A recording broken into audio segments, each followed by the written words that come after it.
Hello, and thanks for listening to the Vineyard Maryville podcast. My name is Erin Wright, and on today's episode, we'll hear an encouraging conversation between Erin and Paul Jetter. But first, we're celebrating 10 years with Amy Roberts and a quick get-to-know-you session with me.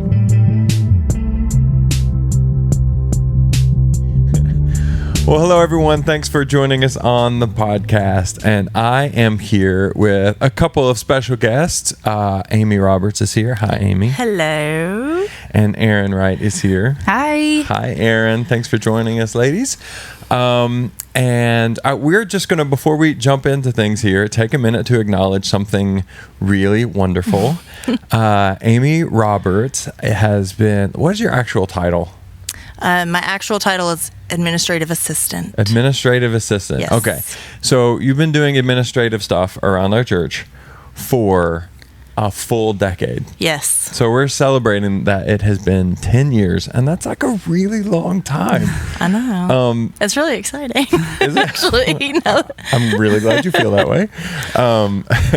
We actually do reviews, believe it or not. I know a lot of churches don't, but we do reviews. And your last review was basically, hey, you've been here a long time. Please don't ever leave. Yeah. Thanks so much for doing all the crap nobody else wants to do. Yes, pretty much. Thanks so much for doing all the crap. Yeah. Nobody wants to do, because I was thinking about this. This isn't true of all of us, but like it's definitely true of me. But if you sort of take the personality type of like a stereotypical pastor type, like in the Venn diagram of skills, like we are not administratively gifted at all. And it's there's no overlap in the Venn diagram. So not only have you been doing this for 10 years, but you've probably been doing it with a collection of some of the most annoying people to do administrative work with for 10 years. I'm especially grateful. No, I love all of you. Very much. Well, we're really grateful for all the good work that gets done and that gets done behind the scenes. I'm really glad that like you make us laugh every time we walk in, and we're really happy to see you. I'm glad I make somebody laugh, because my kids are like, God, Mom. No, your jokes still work for us. Yeah, they totally work.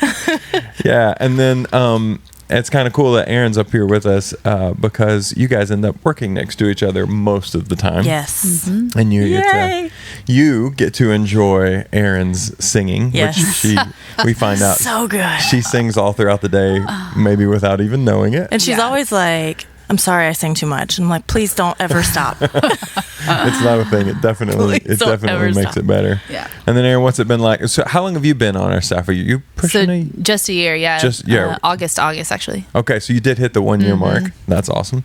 And so what's it been like working next to Amy for the last year? Well, Amy's awesome. Everyone knows that. We've talked about that. I think the cool thing though is like you're talking about all of the things that Amy does, just like manages like a multitude of things that a lot of folks probably don't even pay attention to what's happening in the details, which is amazing.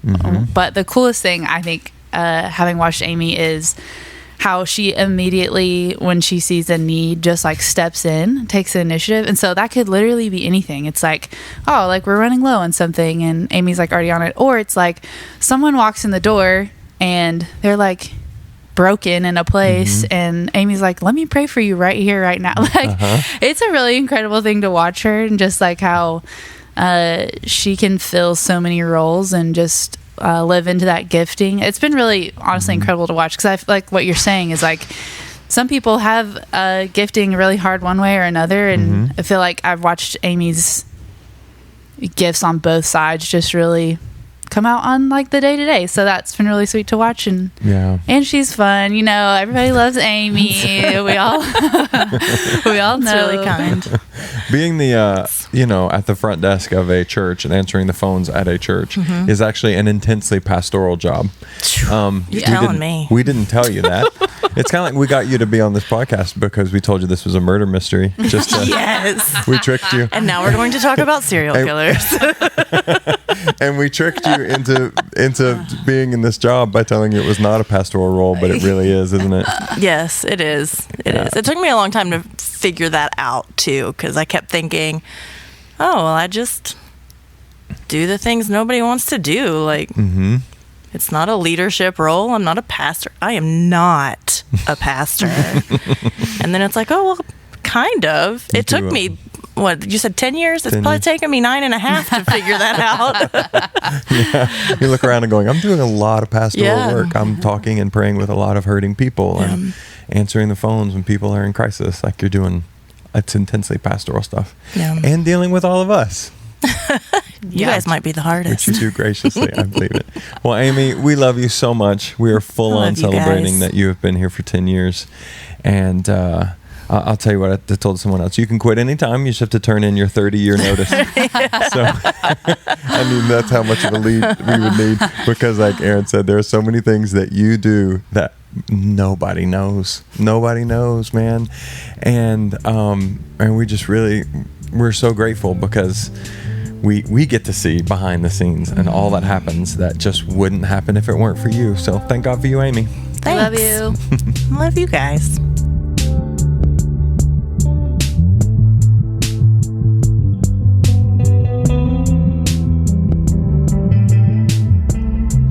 All right, so I'm going to shift the focus now on to Erin. And as you already said, you have been with us a year. And like Amy, you also kind of work behind the scenes, although not exclusively so, as our communications director. Is that the right title? Yeah, that's it. You sound like maybe you weren't sure. We'll go with that. So you've been here for a year, and we are like full on all the way celebrating behind the scenes. Like a year, we should be past the honeymoon period. I shouldn't still like randomly high five my wife in the middle of a day and just say, aren't you glad we hired Erin?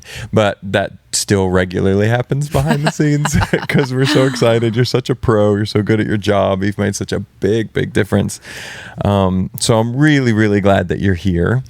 And because you're a little bit behind the scenes, but we also see you up front leading worship sometimes, I thought it might be good to take a few minutes to get your backstory and kind of introduce you to the church. So do you mind if we dig in and start asking some questions? Absolutely.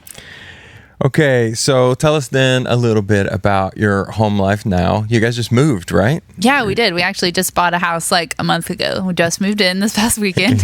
Yeah. And so you're swamped in work and trying to get things settled and all the things that come with moving, I guess. Yeah, you know how it is. It's like, it's exciting and you're so glad to be in a new place where you're like, oh, it looks like a bomb went off in here. Like, let's figure this out. So, yeah. So who's we? You said we moved. Yeah, who's so my husband's Sam, and we have a daughter, Ava, who will be 3 in like a week and a half. Yeah, so Sam and we've been married now for 6.5 years, which seems crazy to me. And our daughter Ava, we brought her home. She was 2.5 weeks old. And then we finalized our adoption about 6 months after that. So she's been with us almost from day one. Almost day one, Yeah, so. That's fantastic. She is absolutely adorable. There's like, it's almost weird for you to say Ava's name and for the not hear a chorus of teenagers around the church who seem to always be around her and think she's the cutest thing in the world.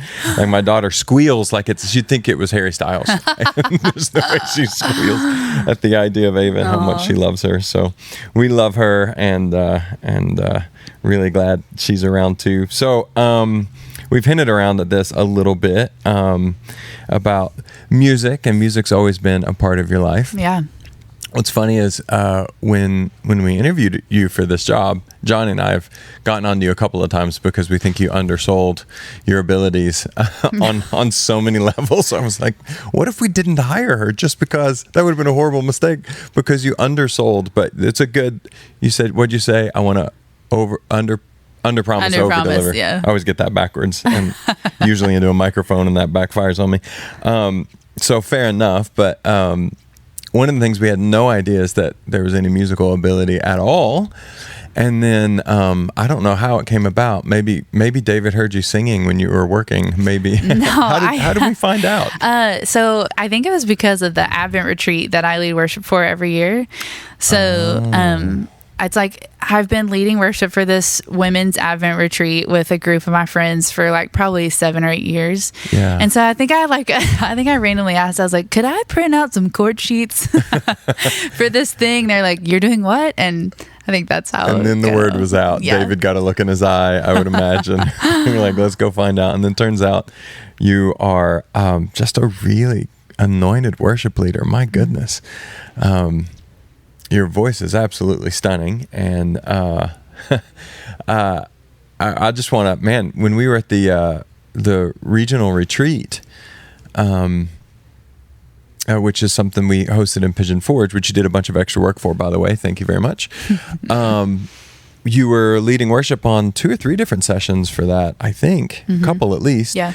And, it's funny. I was talking to Adam, who oversees Vineyard Worship, and he's like, who in the world, like, who is this person? And I was like, we didn't even know. We hired her to do Comm. I had no idea.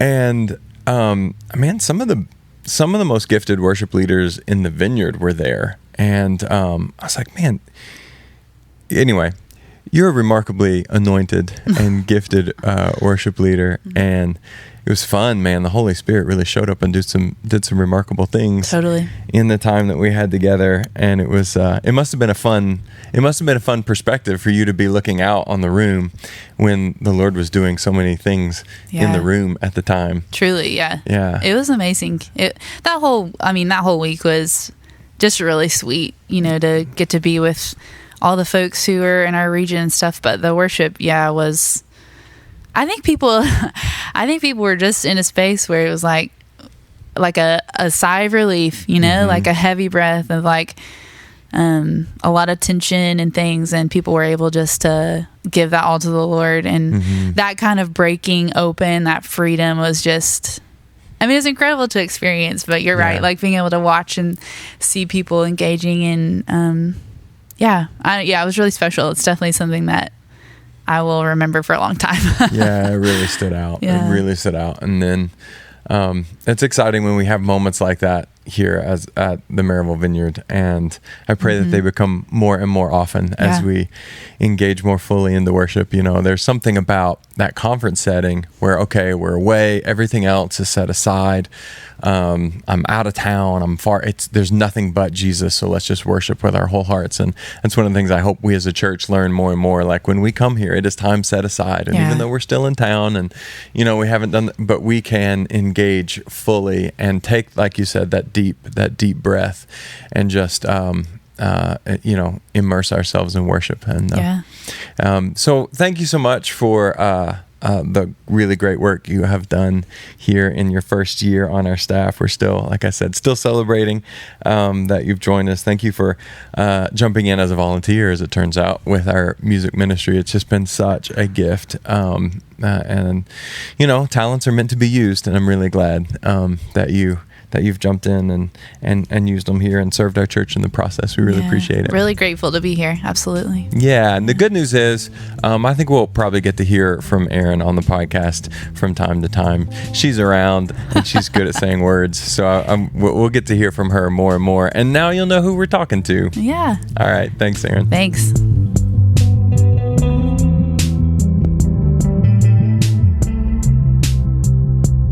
All right. Well, folks, I am here with my friend Paul Jetter. Hey, Paul, thanks for joining us. Hey, how are you, Aaron? I'm doing well. I'm doing really well. A number of you may not know about Paul, and I've had so many hopeful, encouraging conversations with Paul. Every time I talk to this guy, I feel my faith is stronger. I feel more hopeful about what God has for us. I feel encouraged.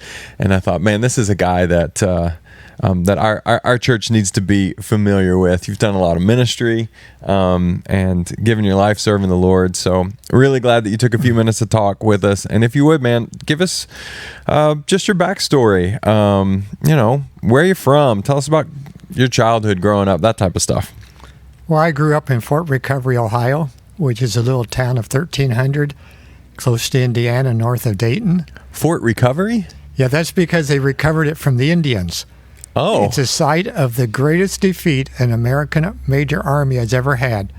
They lost 900 out of 1,200 back in the late 1700s. Wow.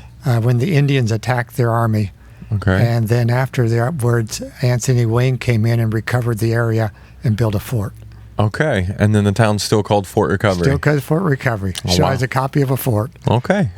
And my parents were Christians. My grandfather was a minister. My father when he was young, when he became a Christian, about the time he met my mother, didn't know what he wanted to do, and he didn't feel called to ministry. Mm-hmm. And he talked to his pastor, and his pastor said, well, George, what do you do? He said, well, I'm an engineer, and I want to have my own business. And he said, well, then be God's businessman. There you go. And he took it to heart. He started his own business. It became a factory. It became very strong.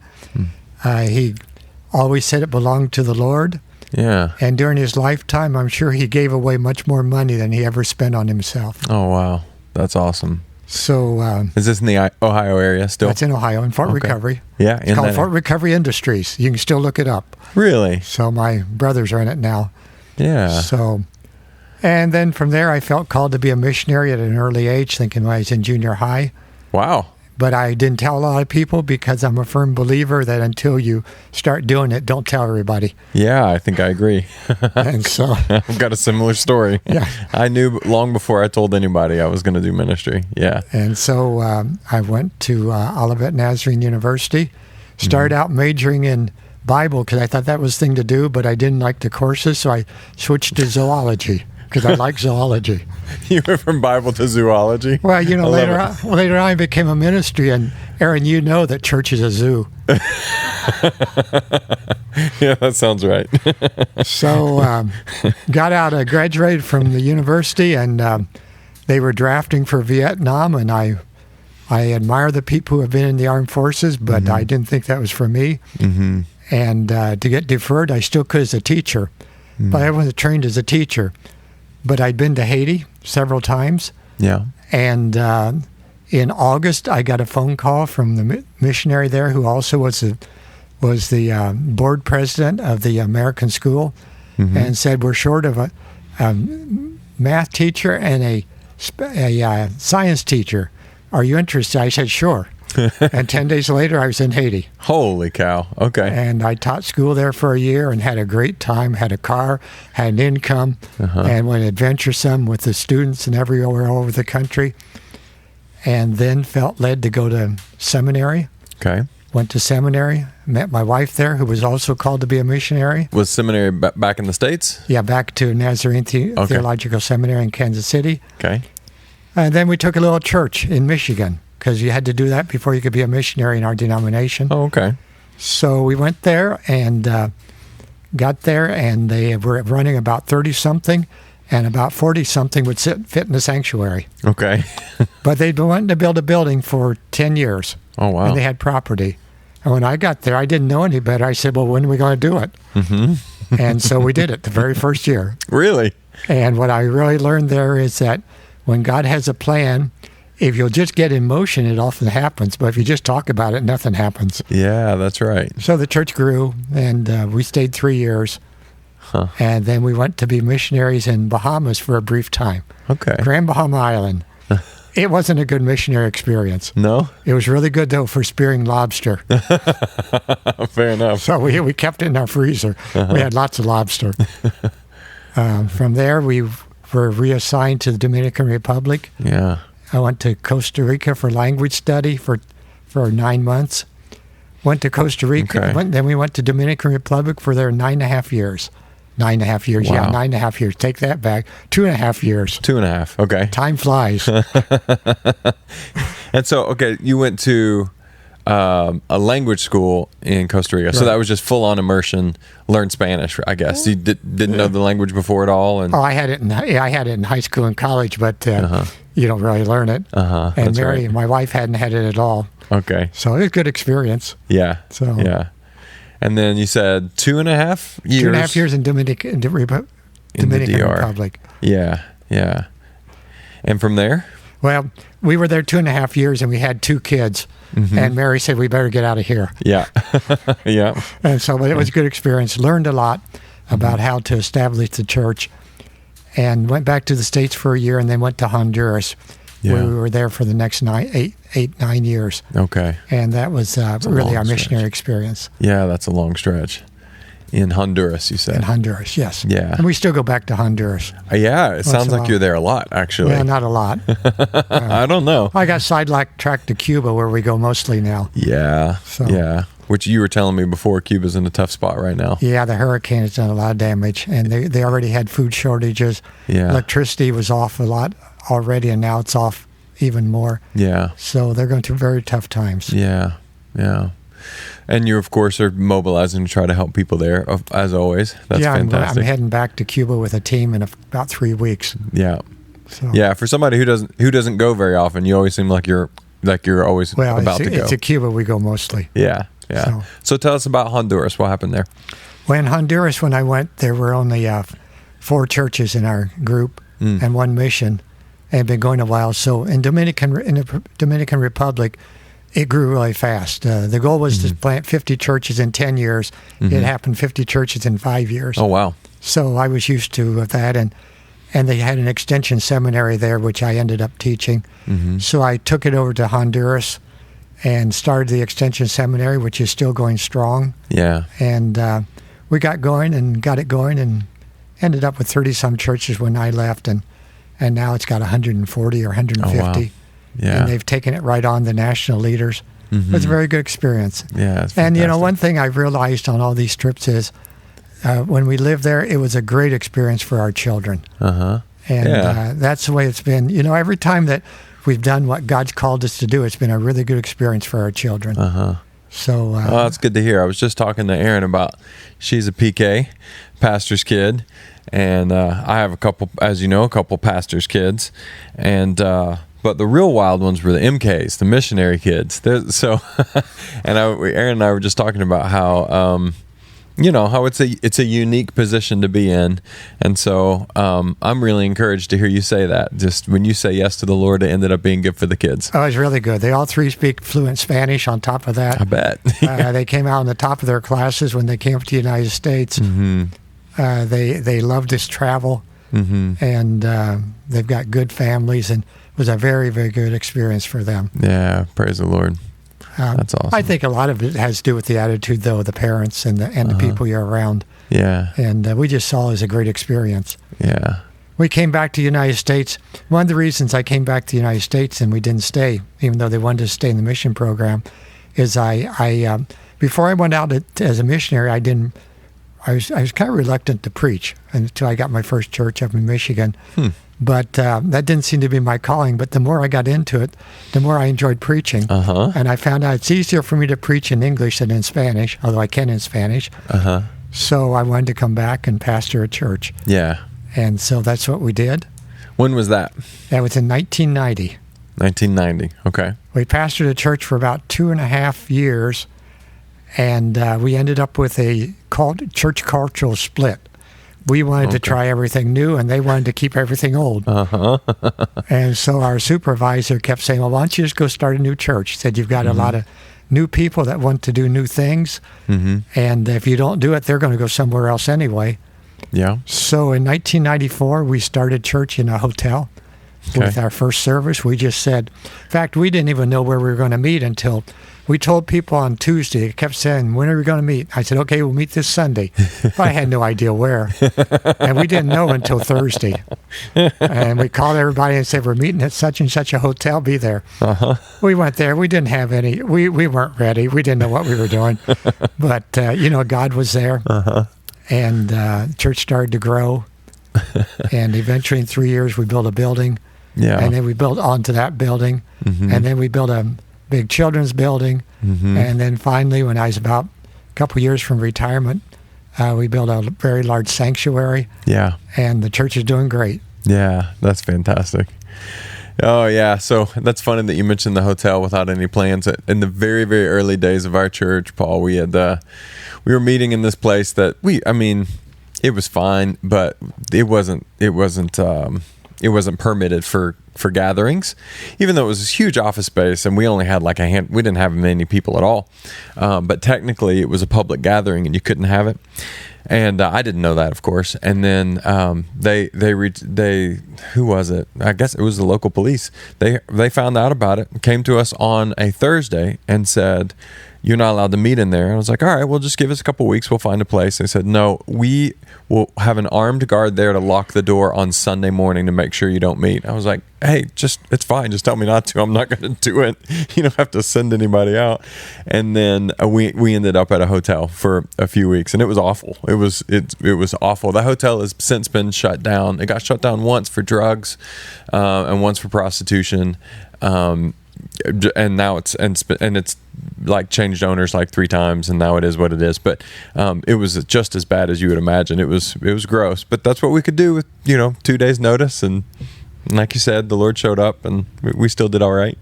Well, the hotel we met in on Saturday night had a bar in it. Yeah. And the lady's name, it was called Proud Mary's. Okay. And my wife's name happens to be Mary. Uh-huh. So we always accused her of having a job on the side. Yeah, I bet. And we would have to go in and get everything out of the closets, all the drums and the screen and everything, and take the chairs out, because it was also the breakfast area. Uh-huh. After people ate breakfast, we'd get them out of there.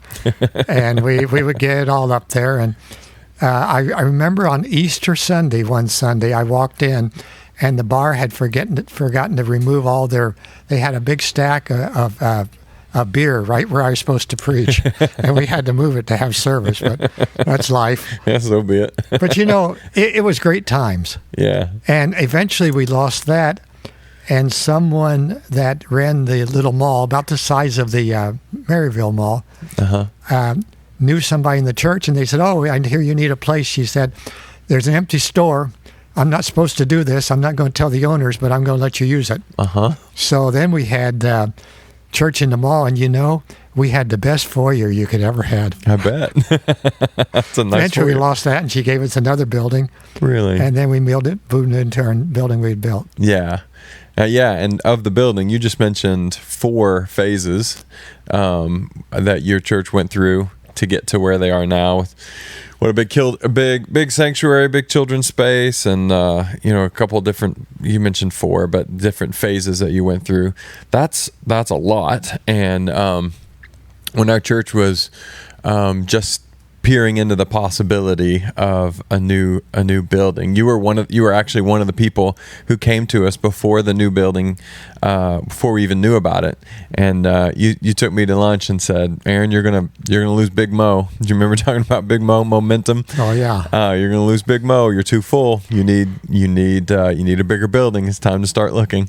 You were one of about a dozen people who, right before this building came available, was giving me the nudge and saying, all right, man, let's go. And then this building came available, and you were one of my first calls, because I knew you had been through multiple building campaigns, and to be honest, Paul, I was dreading it, thinking, oh boy, here we go. This sounds like a big pull. And you were just so encouraging to me, man, because I the day I met with you about a building campaign is the day I shifted from dreading doing a campaign to being really excited about doing a campaign. So what was it about your experience in all those campaigns that left you feeling that way and feeling so positively about it? Well, I want to stop way back to when we started the church first. Okay, great. People would come up to me, and they knew we were going to do it, and they say, well, what are you going to do if it doesn't work? Uh-huh. And I just smiled and said, well, we'll do something else. There you go. And and because I've learned that God always opens doors, and he closes doors. But if we don't move forward, we have no idea if it's going to work or not. Yeah. And so I always saw these things as a wonderful chance, opportunity. Mm-hmm. And so when we got ready to do our campaigns, we had to find property. We had to do all that and find. And we tried this and we tried that, just like I'm sure you did. And then all of a sudden the door opened. Mm-hmm. And we just found out that when God opens the door, get excited. Yeah. Because he doesn't open up the door for failure. Uh-huh. And so I just thought, this is going to be great. We're going to build a building. And then when it got full, once it began to get full, then it was even more exciting, because to us, building the building had not much to do with buildings. It meant people were coming to the Lord. Yeah, that's right. And it's all about people coming to the Lord. We tried not to build excessively. We tried to keep it simple, because our whole concentration wasn't on making something pretty. It was on making people so people would come to Jesus. So we tried to make it very useful, like I'm sure, like you've shown me the plans, very functional. And the very first campaign, some of the people in the church were kind of afraid. And I basically said, look, we have to do this or else the church isn't going to prosper. It just won't. And so then they got behind it. Once one happened, the next ones weren't so hard. Oh, yeah? We just had to convince all the new people. But I remember in one, we were short of money. And the building team, I always put people on my building committee who could help and who knew something about building. And who knew a lot about building. They weren't even members of the church, a lot of them. But they were behind it. And one of the fellows who was very well-to-do called us to his office, and we met in his office, and he said, we don't have enough money. He said, we've got to decide right here what we're going to do. And he offered a big chunk of money. Oh. And lo and behold, everybody in the whole building committee said, well, I can do this much more, some a lot, some a little. We walked out of there and knew that we were going to make it. Went to the congregation. Yeah. And those are really exciting times. Yeah. And God blessed. The other thing we really noticed was from the very beginning, when we had a building campaign and we're raising money for the building, the church grew. People said it would go down. It grew. Yeah. And when we moved into the new facilities, it always grew. Yeah. And so that's why one of the reasons I'm excited about the Vineyard. Yeah. I'm excited to see twice as many people here in about 2 years. Yeah, me too. I have some faith for that, Paul. I really do. And it's part of it. Buildings themselves they're limiting factors, and we've always been able to fill this building, and usually more than once, and now 3 times on a Sunday. And I just think if we have more space, God's gonna send more people, and we're gonna have the opportunity to tell more folks about Jesus. And I'm excited. Excited. You're going to outgrow that building down there before you know it. Well, that's the idea, right? Yeah, well, and after I left the church in Ohio, they've had a couple more campaigns. But this time the campaign, they used the money to start a branch. And when they did, they invested hundreds of thousands of dollars and made it almost as nice as the first one, only not as big. And God's blessing it, and now they're raising money to start the third branch. Oh, that's awesome. But it's all first class. It's all first class in the sense it's not luxurious. It's just very practical. Yeah. Very useful. Yeah. And who knows where this is going to lead from here. Yeah. Well, we're excited. We've had, we have the location in Springbrook, and God's really blessed what's happened there.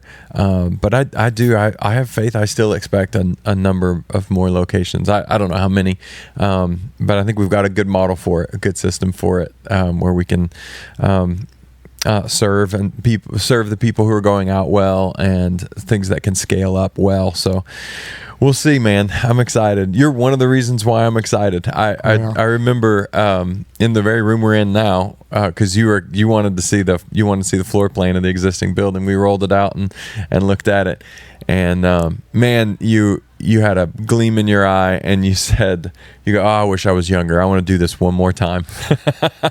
And that was really the moment where it really shifted for me. I was like, he's more excited than I am. And honestly, from then on, your enthusiasm, I just caught it, man. And from then on, I've just been perpetually excited about this. And as I've talked to other pastors, one other pastor in particular has been really encouraging, because they've said just exactly what you said. It was a time of momentum in the church. People had a lot of fun. The campaigns worked, the church grew, and most importantly, more and more people met Jesus. And so I really appreciate how much you have encouraged me, Paul. And you've encouraged our whole team too, as you've shared with our teams, our leaders who helped pulling this campaign off. Man, when you shared with that leadership team, people were just buzzing on the way out, and just so encouraged by what you shared. I really appreciate it. Well, thank you. Yeah. And thanks for taking a few minutes to talk with us. My pleasure. All right. Thanks.